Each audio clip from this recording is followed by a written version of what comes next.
welcome to Whisky.com, where fine spirits meet. And today we're having an Indri Live Tasting with Sharon Grewal, and you are the global brand ambassador for Indri? Yes, I manage the export business for the brand, with my focus being on UK, Europe, and of course, wherever we go, we talk about the brand as well. But you're mostly situated at the distillery, or you're just always on tour? Yeah, I'm situated close to the distillery, where the head office is right next to Delhi.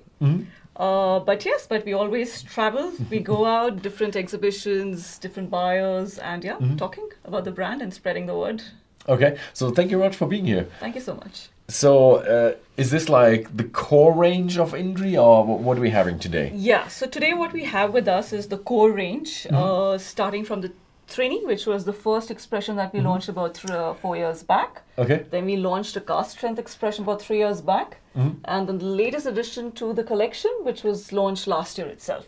So that's part of the core range for the Indri. Okay, nice. And I have been to India before, to other distilleries. I really have to visit that one. I think when I visited distillery, there was like rumors of something going up in the north, and it was just rumors. The rumors have come true now. And it sounds really promising from what I've heard. That is really, it's a serious business. We're trying to do our best. Because I think I will come to that later. So I have it here on the map.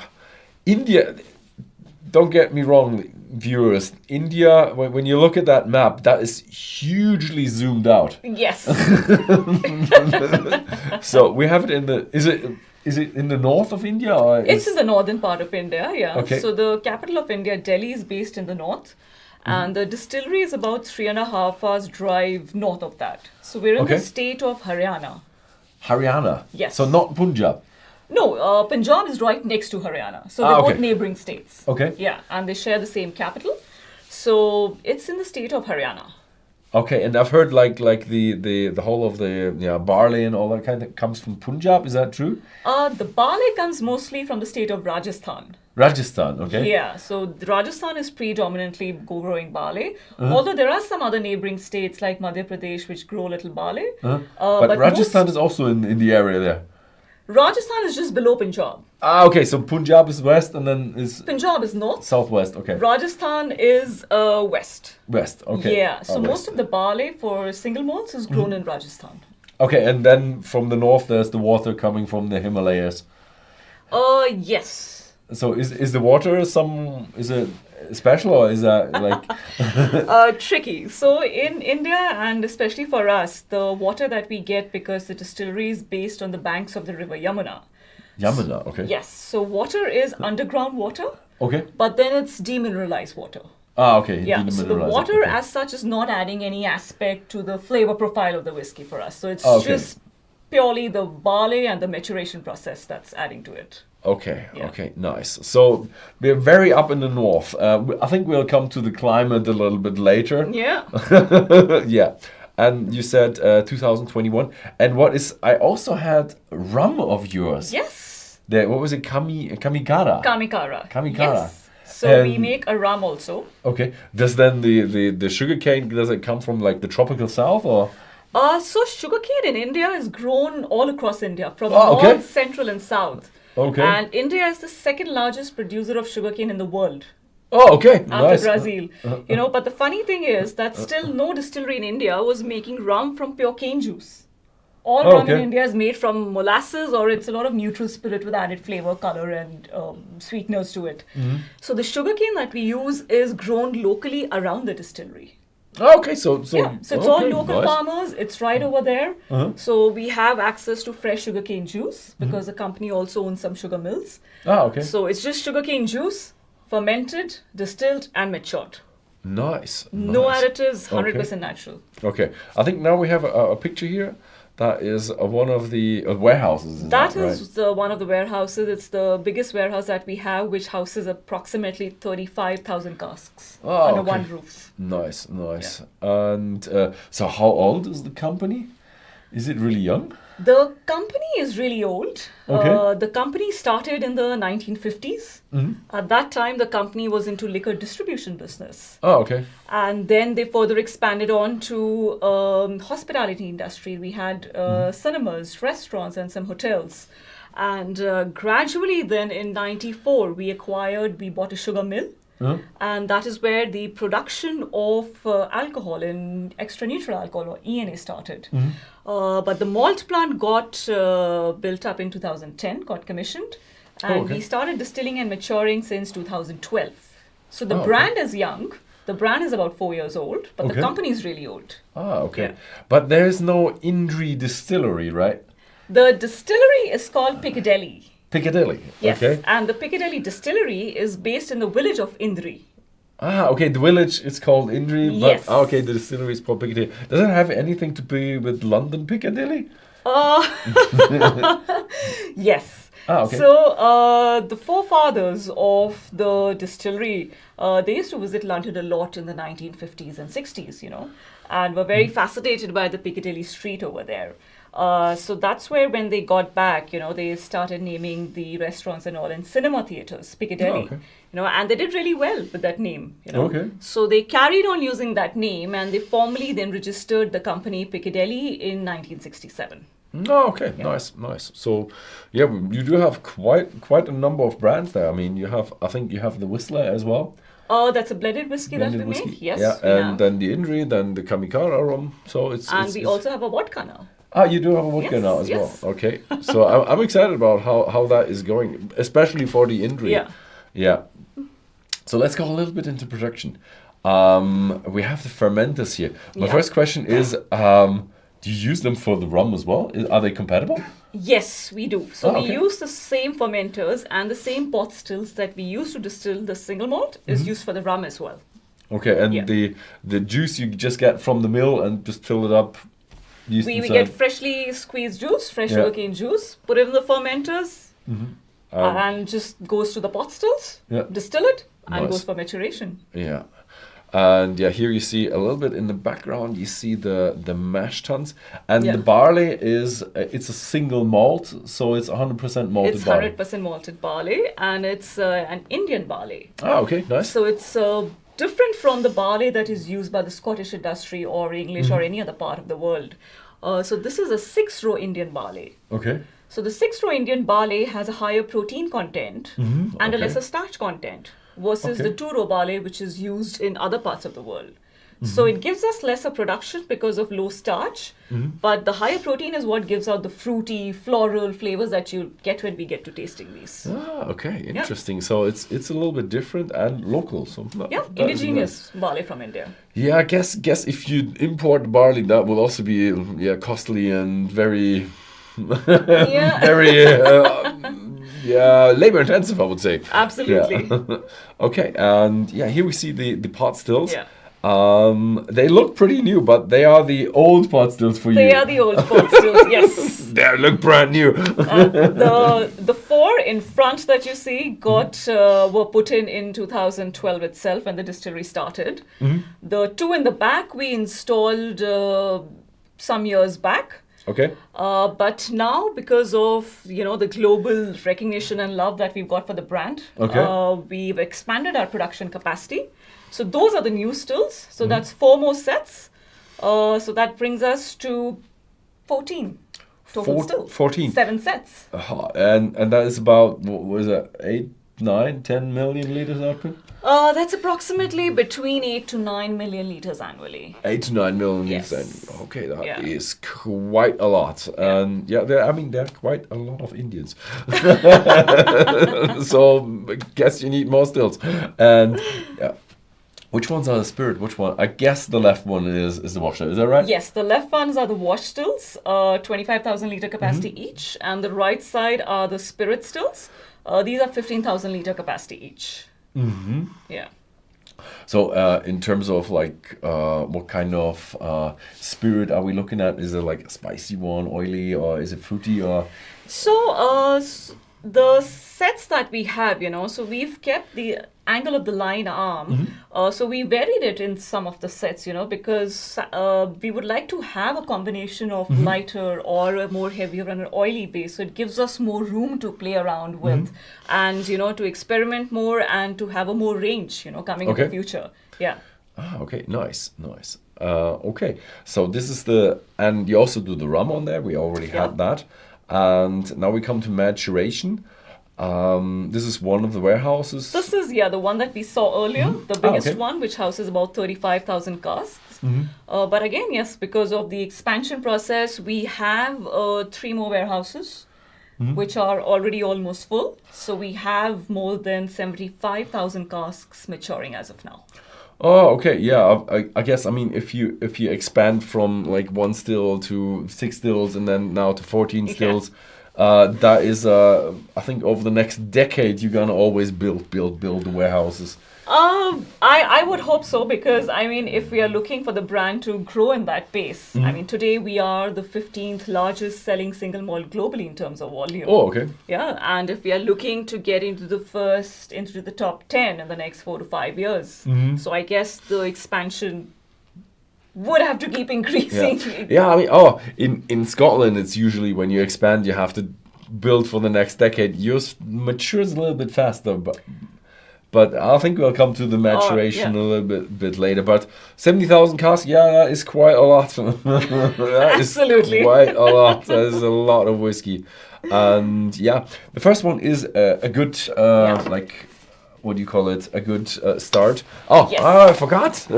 If you want to try or have the tasting pack, if you live in the Netherlands or Belgium, you can buy the tasting pack and try it with us together.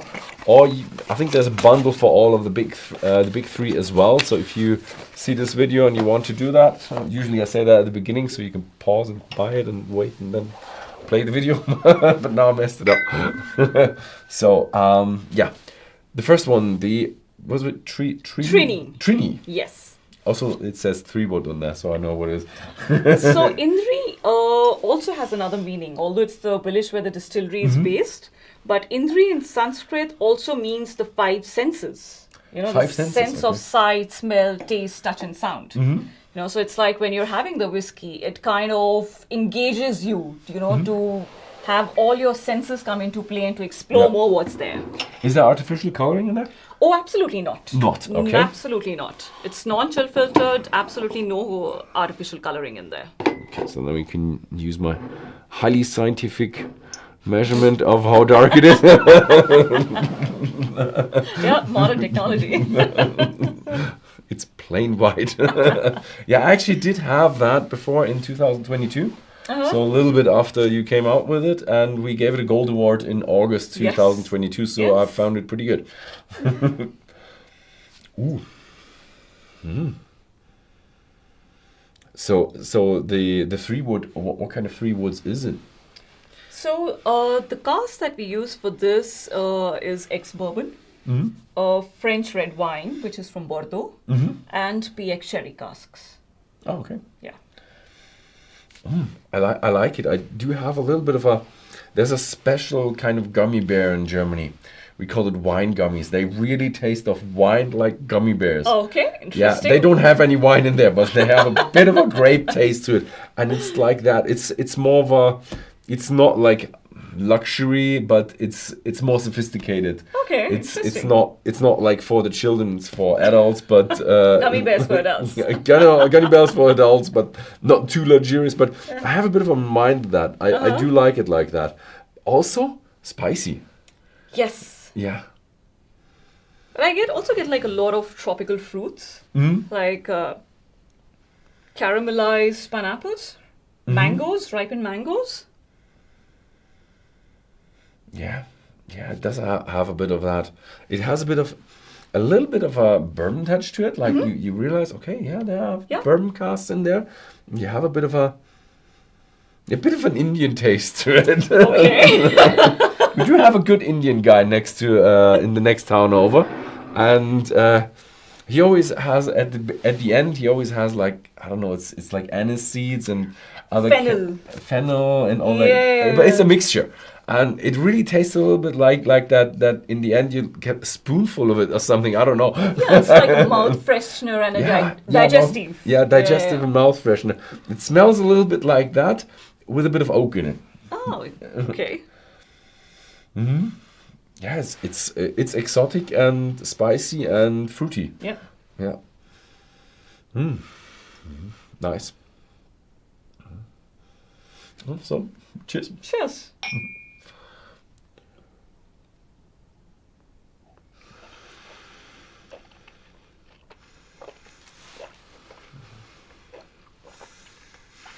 Mm. Mm. Intense. Yeah. So this has no age statement, but wow, there's a lot of cask in there. Yeah. Wow. Mm. So what we also do is we mature the liquid separately in all the 3 casks. So it's not like a finish one after the other. Okay. But complete maturation in bourbon, complete maturation in wine cask, and in sherry cask, and then we marry the liquid. Wow. Okay. So you get a good balance of all the 3, and like I don't find any particular cask overpowering. So it's a good balance between the vanilla, a little bit of this oakiness, a little bit of spice coming in from bourbon.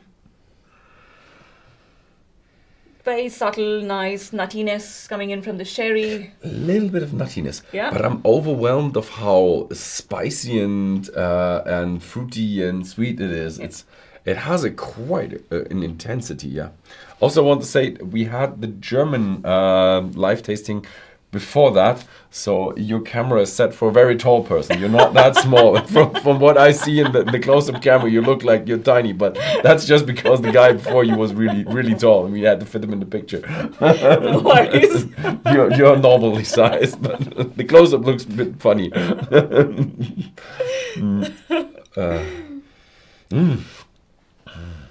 I like it. Yeah. I'm amazed. I would like to see, have you ever tried it with water? Because I would like to see, is it so intense because of 46%, or is it? I have tried it with water. So with water, what happens is the fruit for me gets a little more pronounced. Okay. Yeah. The spiciness that you're getting on the neat kind of mellows down a little bit with water, and the fruit becomes more prominent. Yeah. Okay. But I like it that you have it so spicy. Feels a little bit Indian. I don't know if in India the stereotype from India is that spices. True. Heat spices, yeah. Yeah, heat spices. Yeah. But yeah. No, but this is like, for me, like it's very easy drinking, There's not too much of one flavor overpowering the other. You take a sip, sometimes it's a bit spice, sometimes you have another fruit coming into play. So I think it's a good mixture of different flavors that come into play. But I find it like a nice, you have some friends over, it's a easy daily drinking dram. Yeah, and it's not too expensive, but it's also not cheap. So it's around 30, 40-ish, around there, depending on the country and the taxes. Yeah. So if your country has higher taxes, then it's a bit higher, but it's reasonably priced, and you realize, it's a premium product. Yeah. Yeah. We've always been very conscious of pricing because we want people to enjoy fantastic single malt, and not just that you buy it once and you keep it on your shelf, but we want people to go back to it. You enjoy it. Shouldn't be too difficult to get another bottle then. Yeah. And you do have a kind of a famous master distiller blender in India. We do. Okay. So how's the story behind that? So our master blender is Mr. Surendra Kumar. He's known as the father of Indian single malt because he's been with us since about 2018, even before we started the brand, Okay. But before that, he's been for about 30 years with another Indian single malt, Amrut. Yeah. So he was the one who created Amrut as well, and so he 30 years in the whiskey business, and he was ready to hang his boots, have a nice retirement, but we were like, not so soon. So he joined hands with us, and he took it a challenge upon himself as well, because he created Amrut, and he thought, what more can he do? What different can he do? And that's where we conceptualized a triple cask. So this is India's first triple cask single malt. Okay, so that's nice. where the concept of having liquid matured in 3 different casks and then marrying it together came through. Yeah. And the biggest independent producer of malt whiskey? Yes. Or spirit? What is it, malt spirit or Malt. malt? So we are the largest independent manufacturers of malt spirit in India. I think the other stuff like I've been to India and there is a lot of cheap whiskey. A lot of it. Isn't like the biggest brand of whiskey?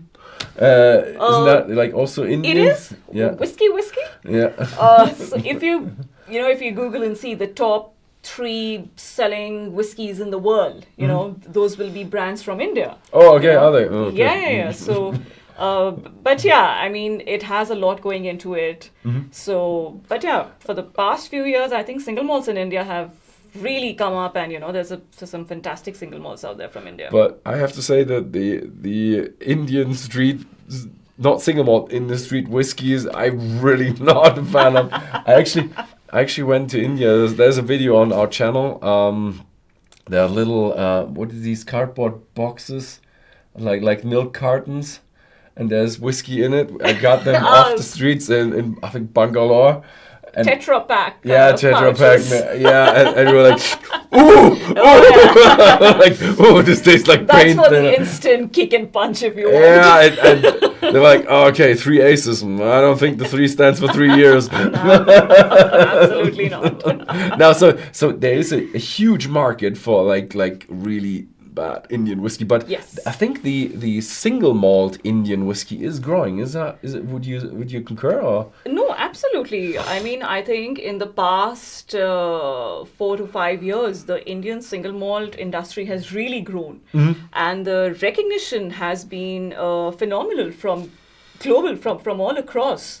So now Indian single malts have started getting recognized as a category in itself, and so we will probably have more players joining in there. But yes, it's one of the fastest growing category in the whiskey space. Yeah. Okay. Yeah. So is that like, what's your main market? Is it domestic or you doing a lot of export? For us, today our biggest market is domestic, about 70% of the sales. Okay. So we've received a phenomenal amount of recognition, love from my home country. For export, our biggest market is the US as of now. Ah, okay. Yeah, there are a lot of US citizens out there. I mean, they're triple the size of Germany, so I think they're even more than triple the size. So, yeah. And what is also interesting, we do have a picture of, you do have a bit of a cooperage as well. We have a small cooperage. I mean, with the number of casks that we have, there is a lot of repair and maintenance that we require. So we do have a cooperage that for regular repairs, maintenance, if some casks need rejuvenation. So yes, so we do have a small cooperage going on as well at the distillery. Yeah. Is it tough to get the casks to India?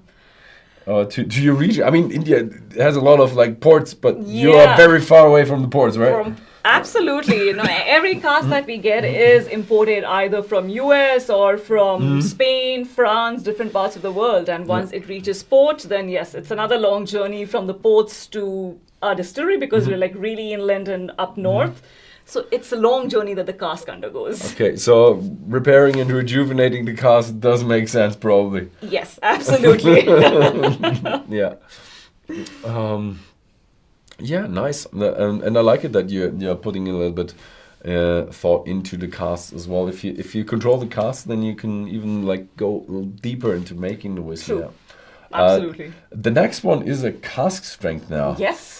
Really, really excited about what kind of intensity we're looking at here. Ooh. So the next one that we have is Indri Dru. So we launched Dru in 23, about 3 years back. Yep. There's stuff down there. Dru is not something for two or something, 2 woods now, or what does Dru stand for? Dru is just ex-bourbon.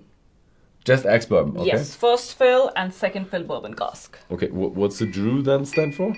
So Dru in Sanskrit means a wooden vessel or like a wooden bowl.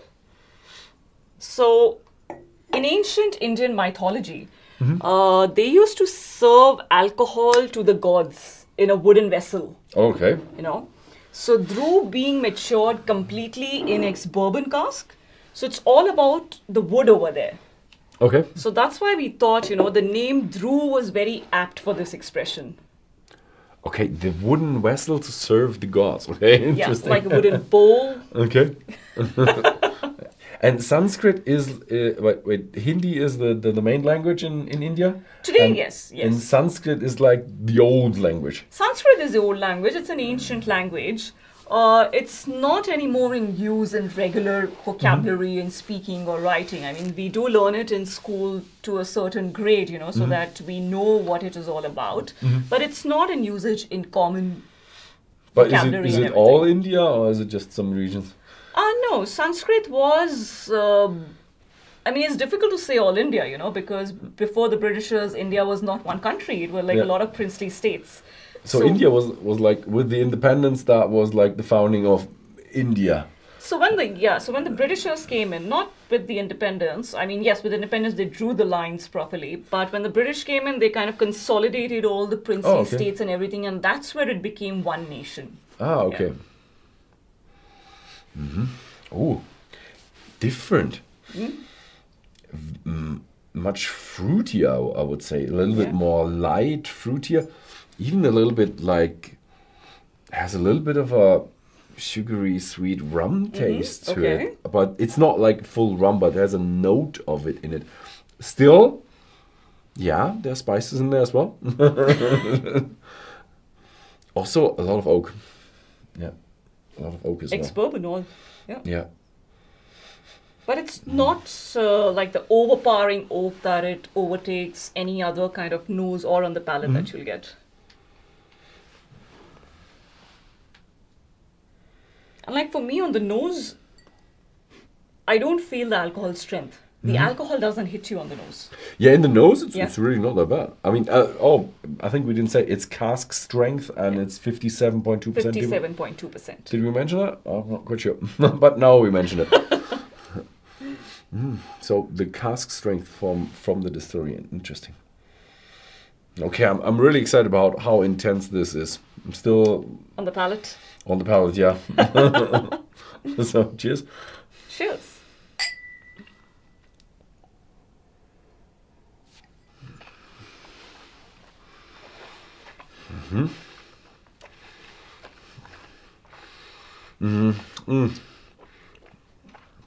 Very strong. But different from when I tasted it in the German one, the first one. It is fruity, lively, a little bit of a wine touch as well, strangely enough. I don't know where that comes from. You have a spiciness in there, a lot of oakiness. Okay, and a little bit of a bittersweet, bitter, oaky tannin aftertaste. I did have it more when I tried it the first time. More of an oak tannin touch to it. So I get like subtle hints of dark chocolate, a bit more tangerines. Yeah.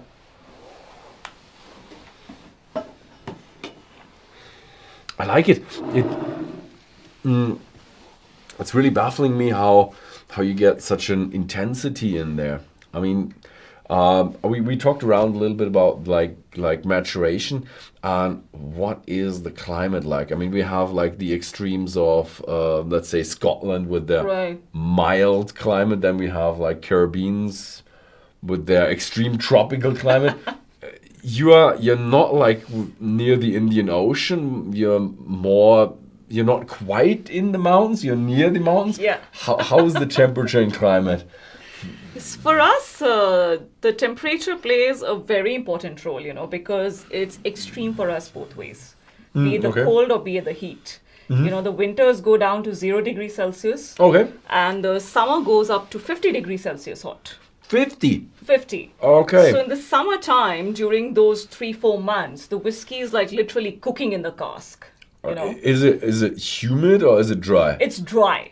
Dry. So it's dry heat, it's dry cold. The humidity is only about 2 to 3 months during the rainy times, like July, August, September, when we have a lot of rains. But otherwise, it's just dry heat and dry cold. But is it like dry like desert heat then, or? It's dry, scorching heat. Dry, scorching heat. You cannot stand outside in the sun even for 5 minutes. Okay, yeah, I've been there. I've been in Bangalore, and it's like, yeah, take this umbrella. Why umbrella? It's not raining. It's like, okay, the sun. Yeah. So the warehouse that we saw, like in the summertime, you cannot enter the warehouse. You need to leave the shutters open, let it air a bit, and even then it's really difficult to get into the inner part of the warehouse because there's just so much evaporation and so much alcohol vapor inside. Oh, okay. Because the angel share for us is about 10%. The first year when we put it into cask, it's about 13-14%. There's more evaporating and all, but over a period of time it reduces. So the average, it comes out to about 10%. So we lose that much alcohol every year. I would really like to try your new make, if it has that spiciness, because you do have a spiciness in there, or is it the climate?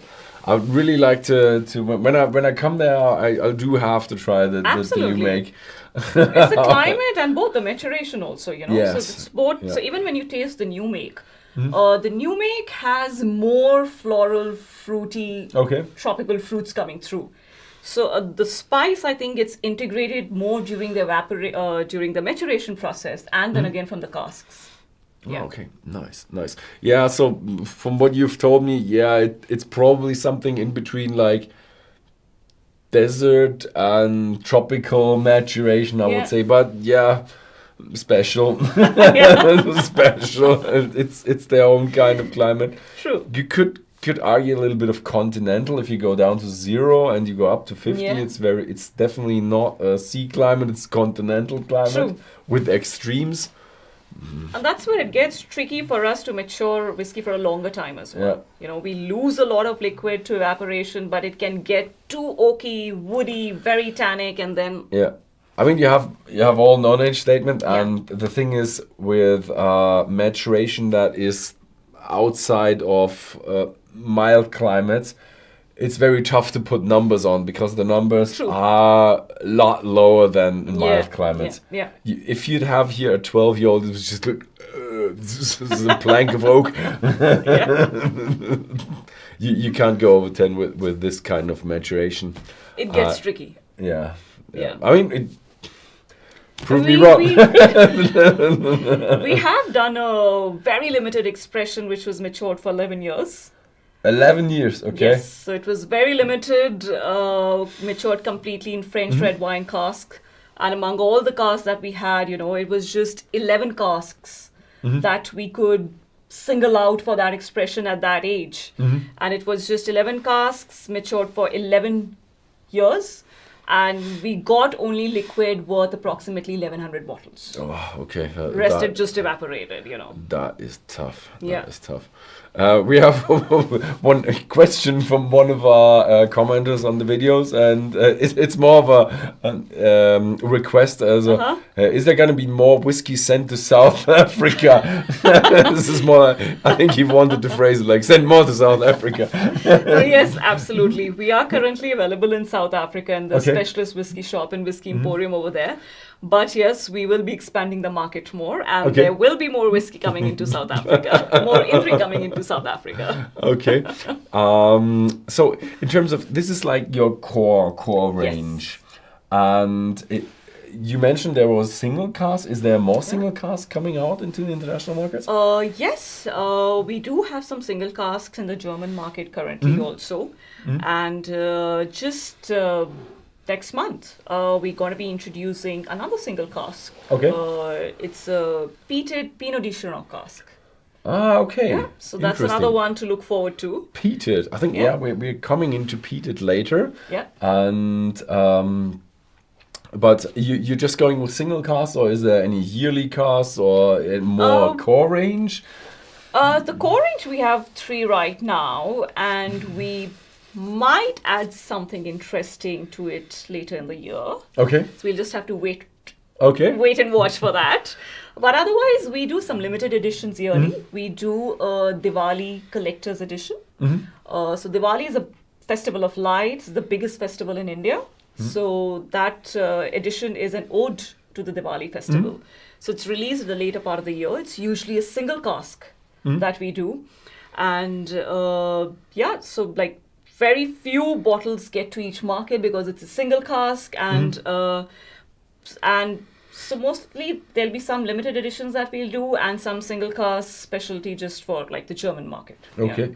And so you are expanding over the next years? We definitely are. Okay, that is interesting to hear. And you have started with like 1 pair of stills, then 6 and 14. Is there any plans for like expanding the distillery or?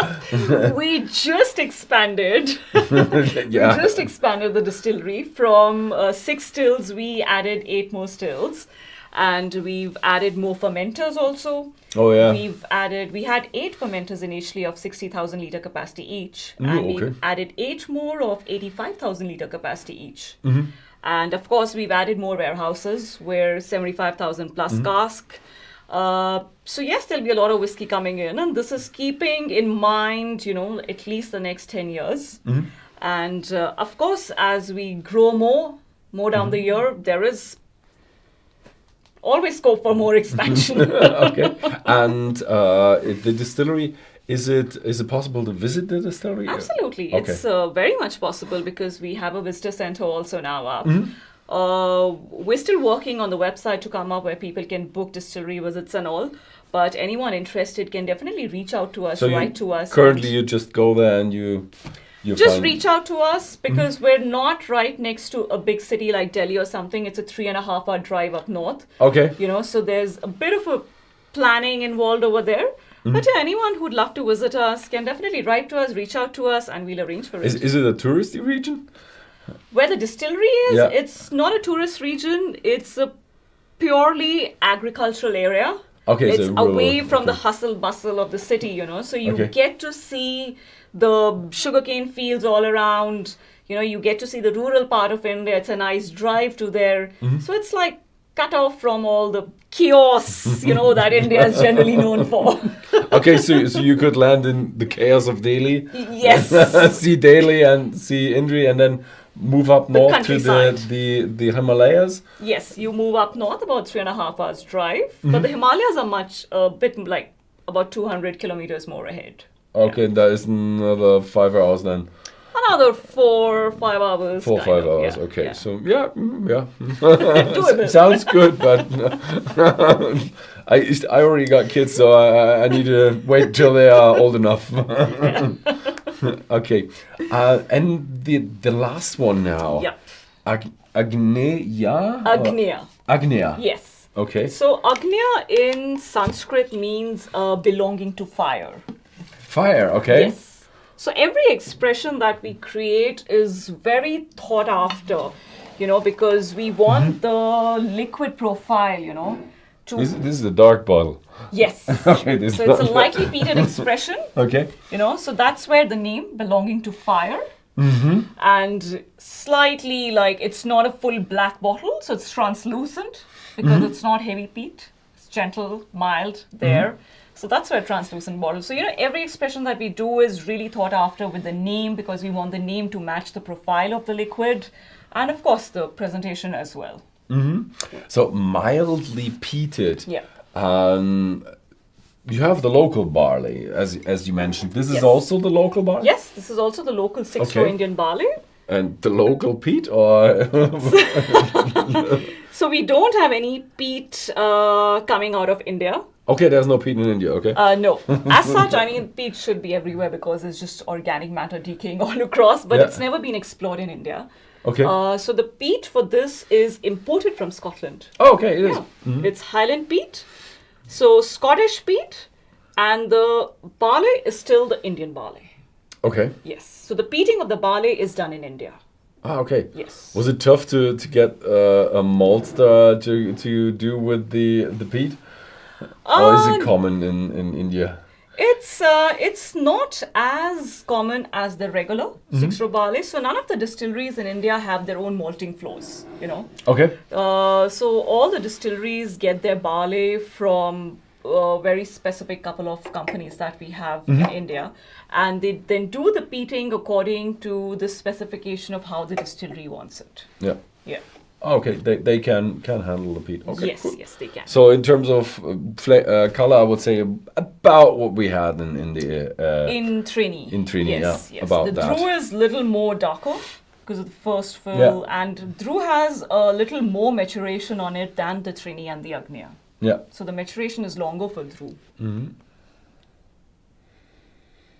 Ooh. So my guess would have been like 12, 15 ppm.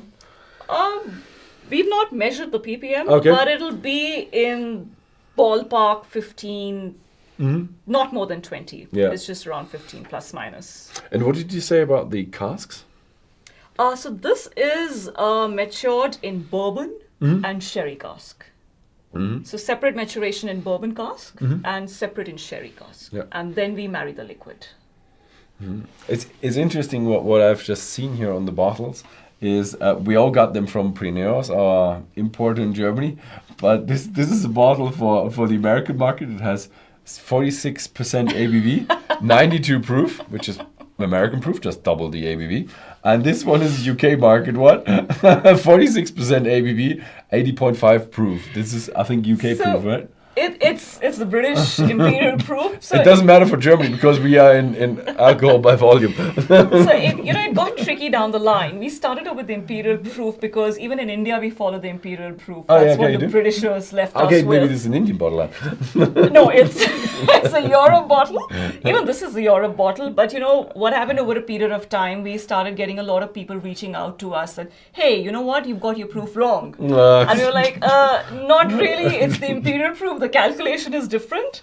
But today I think the American proof is widely accepted in UK, Europe as well. Yeah. So we decided to switching that to that. But yeah, the excise rules in India are very tricky. So it got difficult for us to change with Trini and Dru because the excise authorities were, look, this is what is registered, why do you want to change, Oh, they do register and proof? We have to register the labels with the state excise. Oh, okay. So then the ABV and the proof makes a lot of difference, yeah. Just go with the ABV. So because Agna was recent and we had to just start the label registration, so we thought let's start changing all the newer expressions that will come out. I like the story behind that. Okay. But now that I have it in my nose a bit longer, you get behind the curtain of smoke and a little bit of chocolate and a little bit more sweetness coming through when you get used to the smoke, which is not difficult because the smoke is pretty light. Yeah, it's not overpowering. It's not that just the smoke hits you on the nose and everything gets lost. You get the smoke, you still get the fruits coming through. And it's a light smoke where it's not phenolic. It's bonfire smoke a little bit, or it feels a little bit dry. It's dry like smoke. You're having a nice bonfire, that charcoal. There's a barbecue happening in the background, so it's that kind of the smoke. Yeah, a little bit of barbecue going on as well. Yeah, I'm excited about how strong it is in the flavor again because the first one's spiciness and strength and all that. So. Mixed with smoke, now it's going to be hefty. Should we give it a try? Yeah. Cheers. Cheers.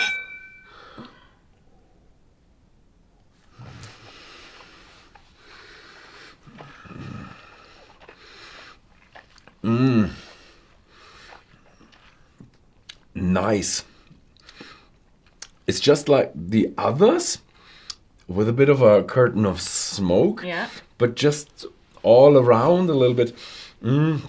But it's in between the Indri, the Trini and the Trini and the Dru, because the Trini had so much with the cask going on, and the Dru was so strong.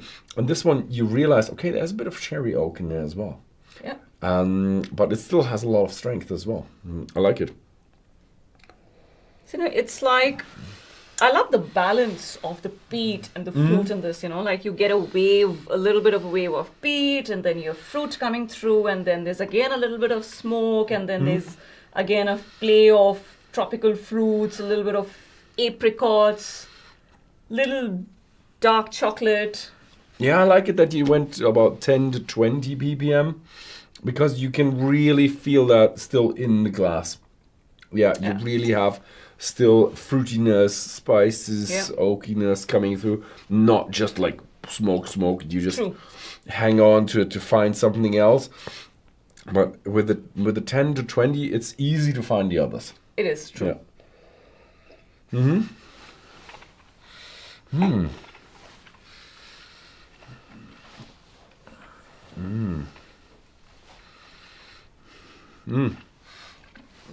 There's one comment in the chat that, but it doesn't have that much to do. The Port Ellen pot stills, they got shipped to India. Have you ever heard about that? No, we've never shipped I've actually not heard that. Pot stills.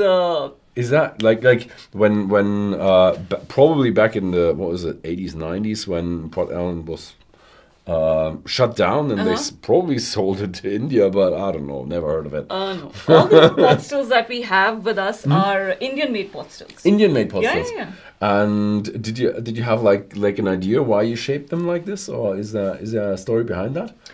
So in India, we don't have any. Till a certain point, till very recently, we didn't have any regulations for single malt. So all the distilleries that make single malt follow the Scottish regulations of making it. Okay. Yeah. So the designs of the pot stills are Scottish style. It's adapted from there, but the stills are made in India. Okay. Yeah. Nice. So a bit of Scottish leaning to it. And you said now there is regulation about single malt in India? It's coming in because, suddenly we had, different single malts coming in India, and we never heard of those distilleries or names, So now we have an Indian Malt Whisky Association that is in place. Oh, okay. It's to protect the malt whiskey of India because India did not have any regulations. That's where a lot of the whiskies from India earlier were not accepted in Europe and US because they did not meet those standards, But now with the Malt Whisky Association coming in place, it gives a lot of legitimacy to companies and brands that are making actual single malt and following the entire process, of 100% being malted barley and the entire process being done in one distillery. So that is now into place. And so let's see. So it's a lot of leaps and bounds, legitimizes the Indian single malt industry to a great extent. And I think that's a fantastic direction going ahead because it's a growing category, and even today it's already in power, and it has a strong standing with any other global single malt across. Yeah, I'm really one side I'm baffled. Okay, now it's really rising, and you have really recognized brand as Indian single malt is becoming a recognized brand. It's still a bit. I mean, you always have a little bit that ball and chain behind you of like the really bad, massive production of bad stuff. It was like, oh, okay, Indian whiskey. No, that's just the bad stuff. No, we do have the good stuff here as well now. But I'm really a little bit baffled that, like with the history of like British Empire and stuff, that it's not that massive yet. So India was never a whiskey country, even before the Britishers came in, they used to be spirit from local ingredients, say sugar cane or anything. So whiskey was brought in by the Britishers in India. And over a period of time, whiskey started dominating any other spirit in India. Oh, they did? Yeah, okay. So today... But after independence? No, even after independence. Today, India is the largest producer and consumer of whiskey in the world. So there is a lot of whiskey that's getting made. But what kind of whiskey is a separate question. I can still mention that video, the one with the Tetra Pak. I can only remember the 3 aces because we were wondering, like, no, not 3 years. No, definitely not. Definitely not. So they are common over there. So I think what you're talking about, maybe in a Tetra Pak or a pouch, it's called country liquor. Country liquor. Yeah, okay. so it's basically neutral spirit with added flavor and color. Ah, that's what we thought. It was like, this is not whiskey. So it'll be lower alcohol strength also. It'll probably be around 29-30%. Really? But that's mostly, what people, like after, like in the villages, smaller cities and everything, after a long day of hard work, you just reach the liquor shop, you take one pouch, you knock it back and you're set for the evening. Yeah, I mean, that's what my grandpa did as well when he came from the lumber mill. So, would you pick favorites here, or would you rate them, or is that like picking a favorite child? That's like picking a favorite child. That's very tricky. No, but I mean, you could say what you like today. That's what I always do, because it even changes from what I had in the German one. It actually did change a little bit. Yeah. I did like the Indri better this time. Okay. Then the Agneya. Okay. And then the Dru.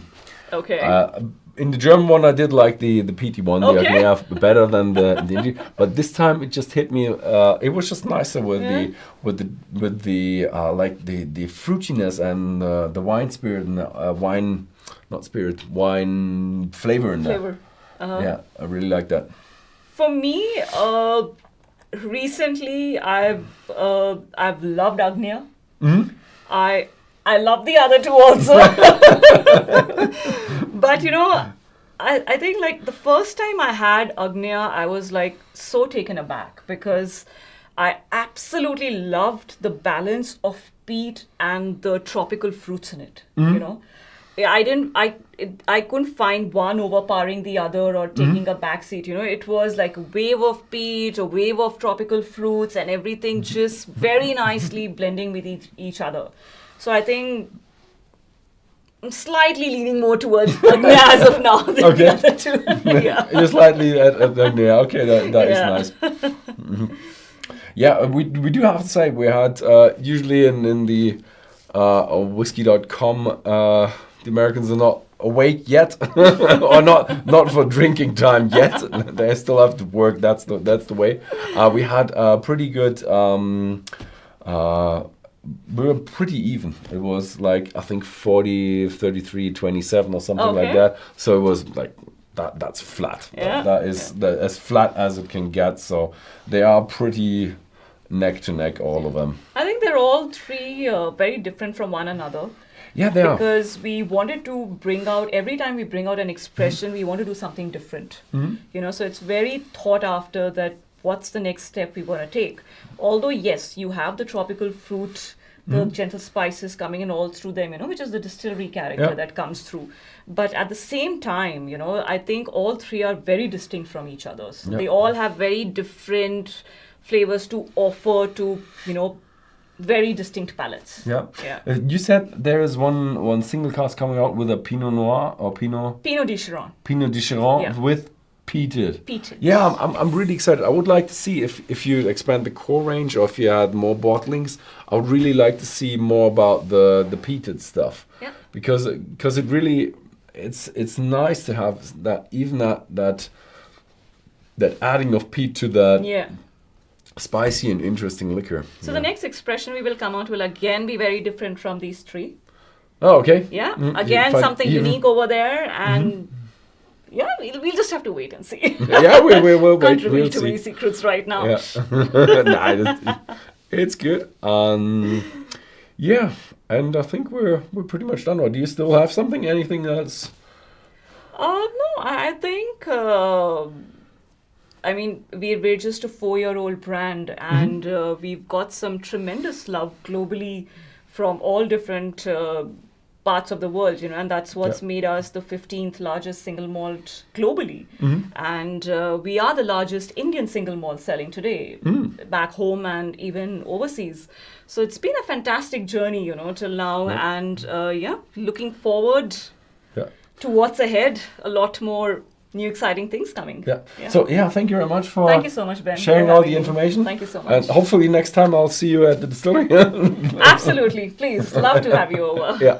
So one thing in our own thing, the next live tasting will be Speyburn live tasting with Jürgen Deibel, who's a famous German guy, or famous German guy, on the Friday the 13th in March, and it will be on 8 o'clock Central European Standard Time at Whisky.com, or the DE will be 1 hour early. So thank you very much for watching, and see you next time.